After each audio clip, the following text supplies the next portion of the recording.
पंडितों पे हमला हुआ, एक की मौत हो गई है इस घटना में।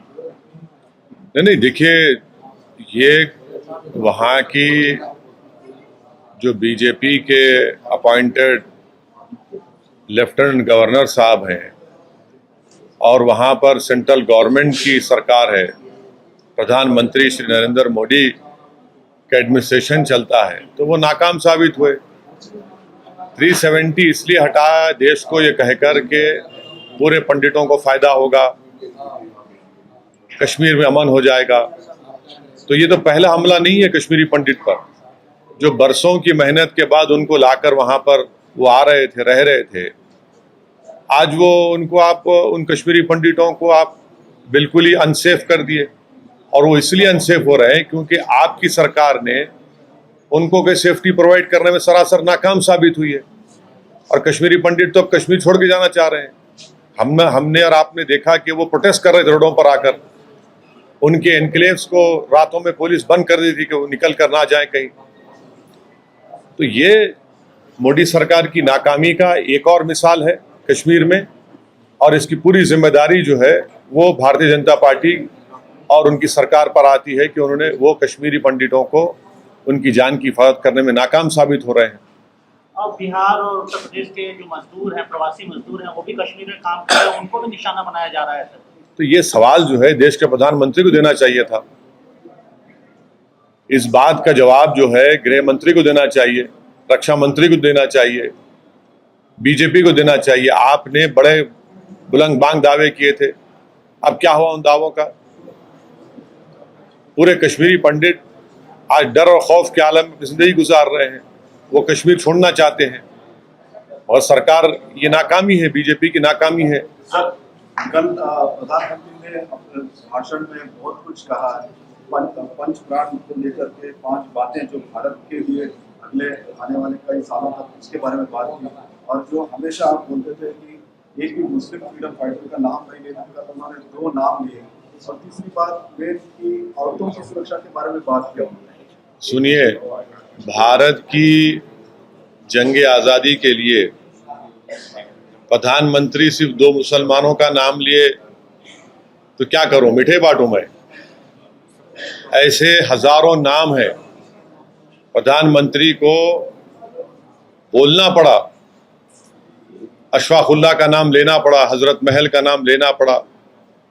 ऐसे कई मुसलमान उलमाओं का, मुसलमानों का, जिन्होंने भारत की जंग आज़ादी में अपना खून पसीना भी बहाया, अपनी जानों को कुर्बान भी किया, तो उनका जिक्र करना ज़रूरी है। कैसे हमको 47 में और 1930 की मेहनत से 47 आज़ादी मिली? नहीं, हमको आज़ादी मिली 47 में इसलिए क्योंकि जंग प्लासी में सिराजुद्दौला ने अजीम कुर्बानी दी, फिर बक्सर की जंग हुई, फिर सैयद अहमद शहीद की शहादत हुई बालाकोट में, 1799 में टीपू सुल्तान की शहादत हुई, फिर सन 57 में जंग आज़ादी हुई। तो 47 में इन तमाम का एक सिलसिला चलता रहा। अब रहा सवाल प्रधानमंत्री के भाषण का, जिसमें उन्होंने महिलाओं के बारे में बात कही है। हम प्रधानमंत्री से पूछना चाह रहे हैं कि ये आपका अमृत उत्सव है क्या, कि जिस महिला को जो 5 महीने की प्रेग्नेंट थी,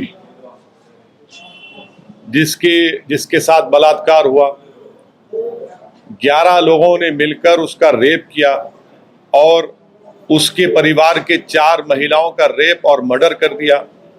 बिल्किस बानो को उसके पड़ोसियों ने, जो उसको जानते थे, बिल्किस बानो जो 5 महीने की प्रेग्नेंट थी, उसका बारी बारी से 11 लोगों ने उसका रेप किया, उसके सामने उसके 3.5 साल की बच्ची के सर को पत्थर पर मारकर उसको कत्ल कर दिया, और उसके साथ जो 4 और महिलाएं थी उनका रेप करके उनका मर्डर कर दिया।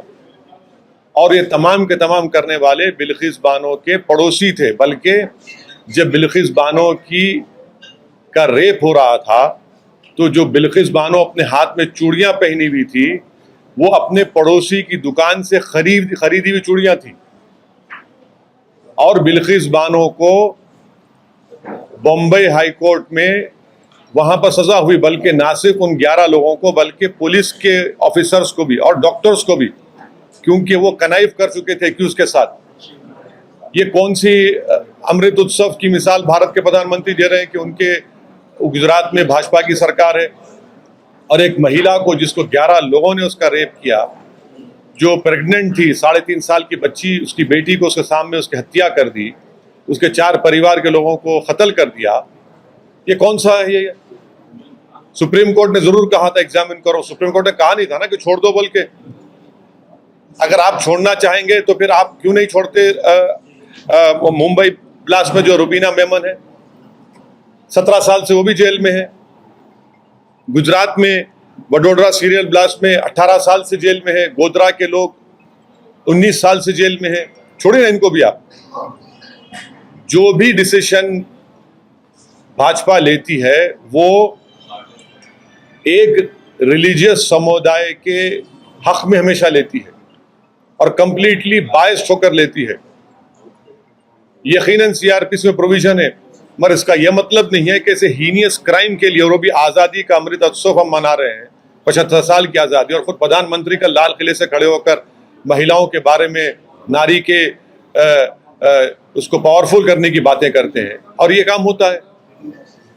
हम इसका कंडेम करते हैं और देश देख रहा है कि बीजेपी सिर्फ ज़बानी तौर पर महिलाओं की इज्जत, महिलाओं की स्ट्रेंथनिंग की बात करती है, मगर जहां पर बात आती है मुस्लिम महिलाओं की, आप भूल जाते हैं उनको।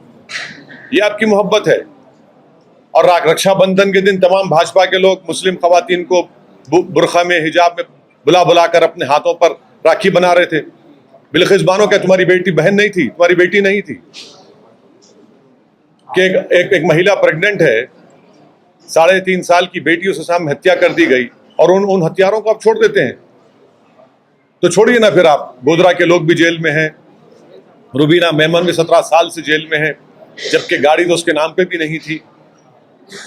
आपका सीरियल ब्लास्ट है, वडोदरा सीरियल, वो भी जेल में, छोड़िए उनको भी आप। मगर आप सिर्फ एक समुदाय के लिए आप बायस्ड हैं, बस। ये भाजपा की असलियत है। सर, मुजफ्फरनगर में कल तिरंगा यात्रा निकाली गई, हिंदू महासभा ने तिरंगा यात्रा निकाली, उसमें नाथूराम गोडसे की तस्वीर के साथ उस यात्रा को निकाला गया। तो योगी सरकार उसका परमिशन दी है। योगी सरकार जो है, गोडसे की ताईद में जो जुलूस निकाला गया, वो तो उन्हीं के छत्रछाया में निकाला गया ना। मैं यही तो कह रहा हूं, दिल में गोडसे की मोहब्बत है और जबान पे गांधी का नाम है। जो दिल में जब तक गोडसे की मोहब्बत रहेगी तो आप गांधी के पैगाम को क्या समझेंगे? जब तक गोडसे की मोहब्बत दिल में रहेंगी, आप अंबेडकर के संविधान को कहां मानेंगे आप? ये असलियत है कि आप गोडसे की फोटो लगाकर एक जुलूस निकाला जा रहा है। क्या पैगाम दिया जा रहा है आजादी के अमृत उत्सव के दिन मुजफ्फरनगर में? पंडित नेहरू प्रधानमंत्री के भाषण में उनका कोई जिक्र नहीं आया। सर, लाल किले से भारत के पहले प्रधानमंत्री का नाम अभी के मौजूदा प्रधानमंत्री ने एक बार भी उनका जिक्र नहीं किया। देखिए, जिन लोगों ने 12-15 साल जेल में रहे, नेहरू, और जेल में रहकर उन्होंने डिस्कवरी ऑफ इंडिया किताब लिखी, तो इनका कंपैरिजन नहीं करना चाहिए किसी से। ये हमारे देश के पहले प्रधानमंत्री थे। उन्होंने यकीनन, वो कोई ये नहीं कह सकता कि गलतियां की उन्होंने, मगर क्या उनके रोल को डिनाई कर सकते हम लोग? नहीं कर सकते। जैसा ना मौलाना अबुल कलाम आज़ाद के रोल को डिनाई कर सकते, ना नेताजी सुभाष चंद्र बोस के रोल को डिनाई कर सकते, ना जौहर बरदरान को, ना हुसैन अहमद मदनी रहमतुल्लाह अलैह को, ना मौलाना महमूद हसन की कुर्बानी को, ना 57 के मुजाहिदीन को। तो अब आप नाम नहीं ले रहे हैं, तो ये तो प्रधानमंत्री को बताना चाहिए क्यों नाम नहीं लिए। सर, रेमिशन पॉलिसीज पे प्रॉब्लम क्या है? मतलब देखिए, अभी ये रेमिशन पॉलिसी पे वो लोग डिजर्व करते होंगे तो लोग रिलीज किया होगा। दूसरे सरकार में सर, मतलब दूसरे गवर्नमेंट्स भी कई सारे लाइफ कन्विक्ट्स रिलीज किए, ये गुजरात गवर्नमेंट को आप टारगेट क्यों कर रहे हैं? अभी चलिए टारगेट कर रहे हैं तो आप उनको रेमिशन पॉलिसी कैंसिल करके उन लोगों को फिर जेल में डालना चाहते, मतलब जेल में डालना चाहिए क्या? What are you demanding? देखिए, ये एक हीनियस क्राइम है, ये एक हीनियस क्राइम है। एक महिला को उसके पड़ोसियों ने, जो उसको जानते थे,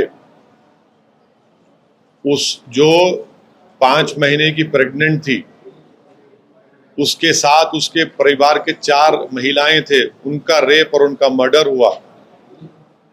उसकी 3.5 साल की बेटी की हत्या हुई। उसके पेट में जो औलाद थी उसका कत्ल कर दिए, मिसकैरेज हो गया। जो पुलिस वाले उसकी सपोर्ट नहीं कर रहे थे, डॉक्टर्स ने एविडेंस को फॉल्सिफाई किया। एक बड़ी जंग बिल्किस बानो के हस्बैंड ने लड़ी थी, मैं उसको सलाम करता हूं। उसके बाद इन लोगों को सजा हुई बॉम्बे हाई कोर्ट में, और आप इनको रेमिशन के नाम पर इनको आप छोड़ देते हैं। ये एक हीनियस क्राइम है ना।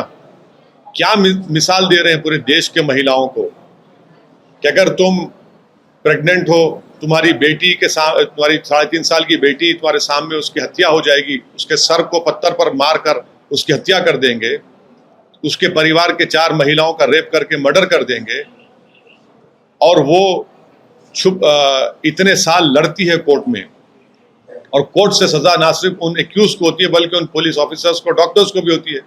आप क्या मैसेज दे रहे हैं? कौन से महिला की शस्त्रीकरण की बात कर रहे हैं आप? कौन से महिला के एम्पावरमेंट की बात कर रहे हैं? सुप्रीम कोर्ट ने कहा कि एक एक्यूज गया था, एग्जामिन करो। कमेटी तो गवर्नमेंट के महत आती है ना। कमेटी तो गुजरात गवर्नमेंट की बनाई हुई है, कलेक्टर उनका अपॉइंटी है। तो आपकी कोई मॉरल रिस्पॉन्सिबिलिटी नहीं है, कोई कॉन्स्टिट्यूशनल रिस्पॉन्सिबिलिटी नहीं है कि जिस महिला के नेबर्स ने उससे इस तरह की गलत हरकत की, आप उनको छोड़ रहे हैं। और वो भी आजादी के अमृत उत्सव सारे देश में मनाया जा रहा है। प्रधानमंत्री लाल किले के खड़े होकर महिलाओं के एम्पावरमेंट की बात करती है। कौन सा अमृत उत्सव के दिन हो रहा है ये? तो फिर रुबीना मेमन 17 साल से जेल में छोड़ी ना, उसको क्यों नहीं छोड़ा था रुबीना मेमन को? क्या कल एक ऐसा दिन भी आएगा कि जो दिल्ली में जिस बच्ची के साथ रेप हुआ था, क्या चंद साल के बाद बीजेपी छोड़ देगी उनको भी? क्या उनकी तो फांसी भी होगी उन लोगों को, दूसरे भी कई जेलों में हैं, तो उनको भी छोड़ देंगे आप? तो ये गलत मैसेज गया है।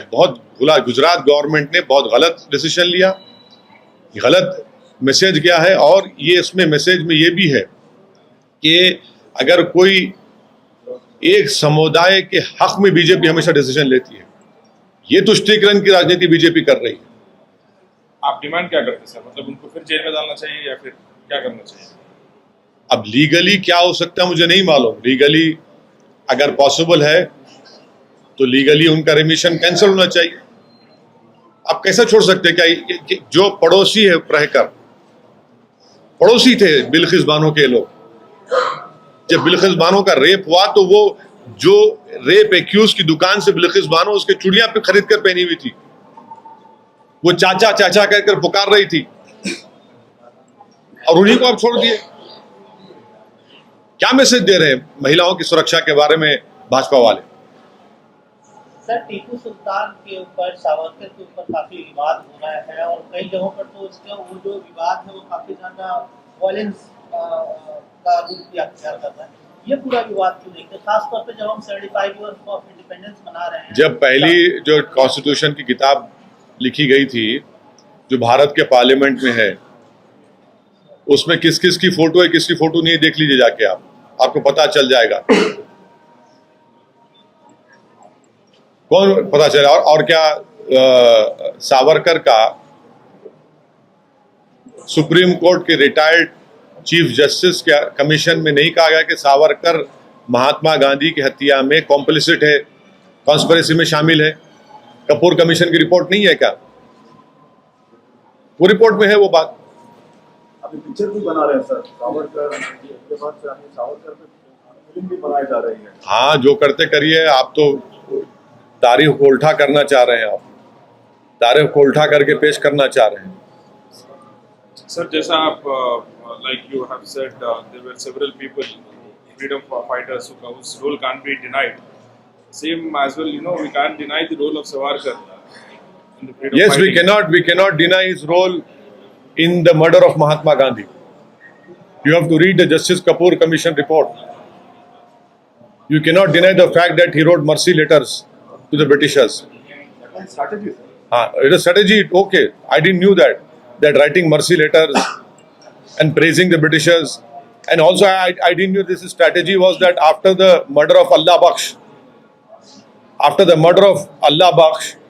a government was formed with Mr. Savarkar's party and Mr. Jinnah's party together in alliance.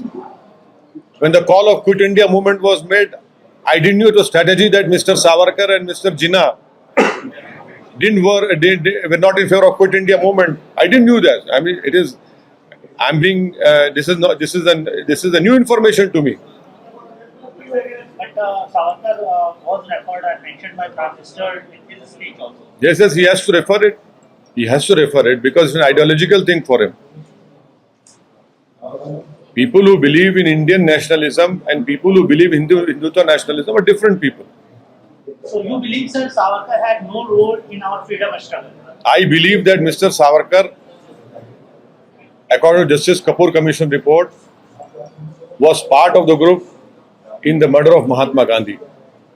I believe that there are letters in public domain where he wrote for mercy from Britishers. I believe that his Hindu Mahasabha, after the killing of Allah Bakhsh, they were part of a coalition with Muslim League. I believe that Hindu Mahasabha, when the call of Quit India was given, they were in alliance with Muslim League. This is what I believe in, and these are historical facts which you and me cannot deny it.